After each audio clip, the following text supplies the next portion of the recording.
नमस्कार, मैं हूं मनोज पांडे और आप देख रहे हैं न्यूज़ 24 उत्तर प्रदेश उत्तराखंड।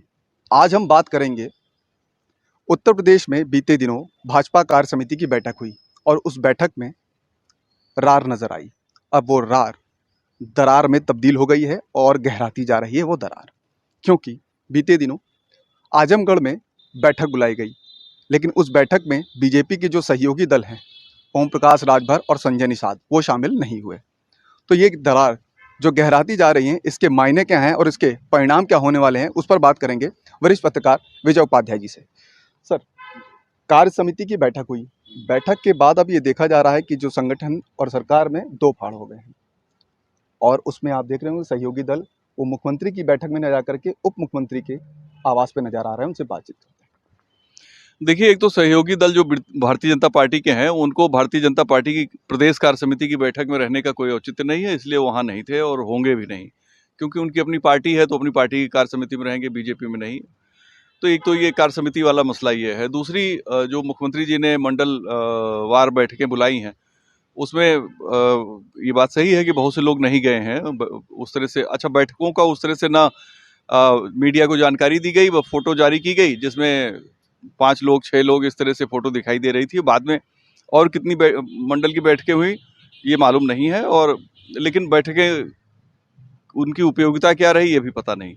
लेकिन यूपी में एक समस्या चल रही है, और चुनाव हारने के बाद किसी भी पार्टी में या सरकार कोई भी अगर रूलिंग पार्टी है, अगर वो लोकसभा चुनाव में इस तरह से हारती है तो निश्चित तौर पे दिक्कतें होती हैं, और वो उस दिक्कत से भारतीय जनता पार्टी भी गुजर रही है।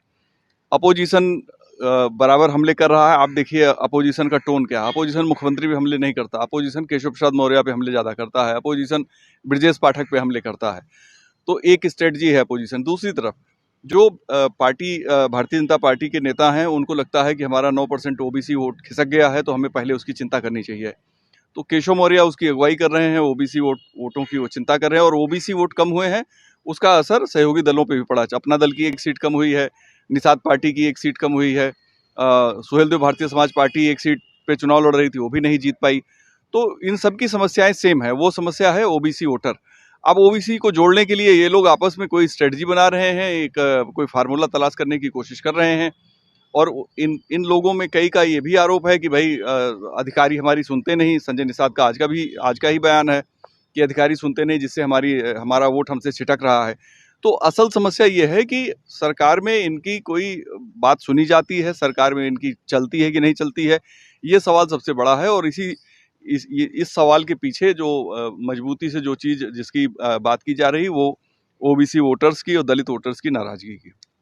वोटर्स की नाराजगी सर, लेकिन नाराजगी तो इन दिनों जो सरकार है, सरकार के जो सहयोगी दल हैं, उनकी नाराजगी भी सामने आ रही है। जैसे आपने अभी नाम लिया, जिक्र किया संजय निषाद का, कि उन्होंने अधिकारियों का नाम लेते हुए निशाना साधा है।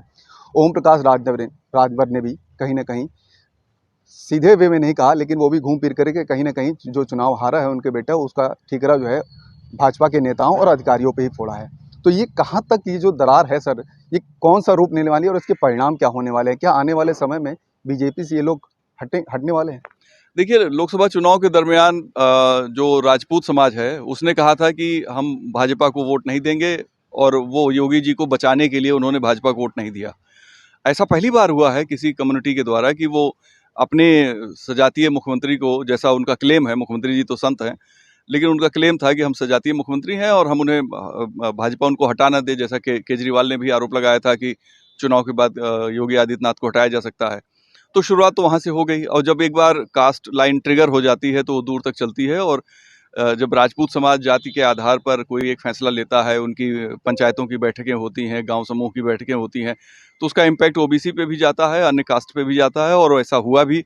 और उसका असर ये रहा कि बीजेपी जो 62 सीटें जीती थी 2019 में एक कड़े मुकाबले में, वो इस बार सिर्फ 33 सीट जीतती है। सहयोगी पिछली बार अपना दल 2 सीट जीते थे, निषाद पार्टी 1 सीट जीती थी, उनकी सीटें घट गई।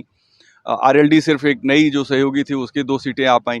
तो भारतीय जनता पार्टी एक ऐसे टकराव में फंसी है जिसका कोई समाधान नहीं निकल पा रहा है, ना कोई उसका अंत दिखाई दे रहा है। मुझे लगता है कि इनका 29 को भारतीय जनता पार्टी पिछड़ा वर्ग का एक सम्मेलन है, वहाँ से कोई संदेश शायद निकल के आएगा, और उसके साथ 2-3 दिन की जो विधानसभा सत्र चल रहा है, वहाँ पे शायद कुछ बातें विधायकों की तरफ से इस मुद्दे पर हो, ओबीसी रिजर्वेशन या ओबीसी की जो नियुक्तियां हैं उसको लेकर, क्योंकि 69,000 शिक्षकों की भर्ती का मामला है, बहुत लंबे समय से करीब 2.5 साल से चल रहा है और सरकार उसको जवाब नहीं दे पाई, ना उनके गुस्से को शांत कर पाई। वो हर जगह सरकार के खिलाफ बोलते रहते हैं और सरकार पर ओबीसी विरोधी होने का आरोप लगाते हैं। तो समस्याएं दोनों तरफ हैं और उन समस्याओं के बीच से कोई हल अभी तक निकल नहीं रहा है और मुझे लगता है कि शायद 29 तारीख का जो उनका पिछड़ा वर्ग सम्मेलन है बीजेपी का, उसमें शायद कोई बड़ी बात हो सकती है।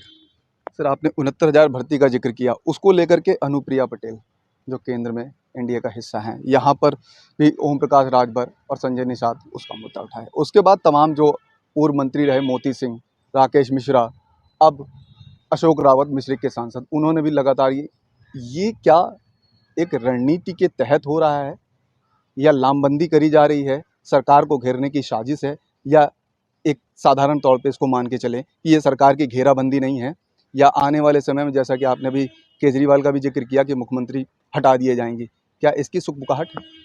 नहीं, देखिए, मुख्यमंत्री जी को लेकर तो कोई दिक्कत नहीं है। भारतीय जनता पार्टी में योगी जी का कोई विकल्प अभी नजर नहीं आ रहा है और न योगी जी का कोई विकल्प है।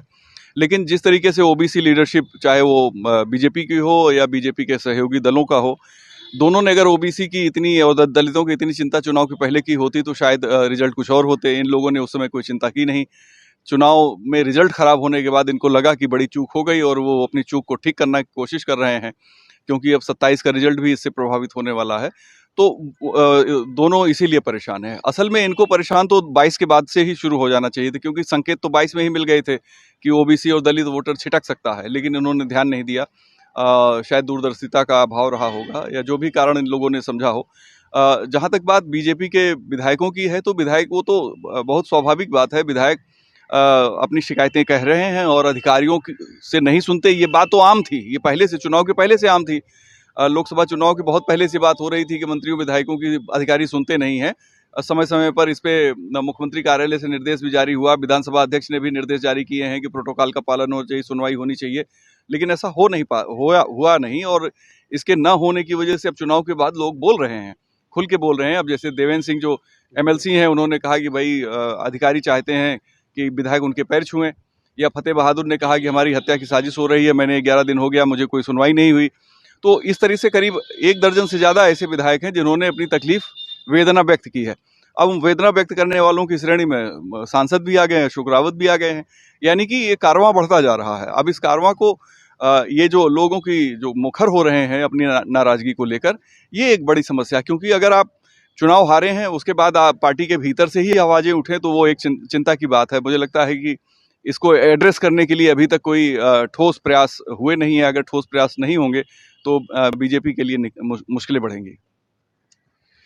तो देखा आपने, सुना कि अगर कोई ठोस कदम नहीं उठाते हैं, चुनाव हारे हैं, इसके दूरगामी परिणाम जो होंगे वो शुभ संकेत नहीं है, कुछ भी हो सकता है। उसको लेकर के भारतीय जनता पार्टी को ठोस कदम उठाना चाहिए। कैमरा पर्सन धर्मेंद्र साहू के साथ मनोज पांडे, लखनऊ न्यूज़ 24।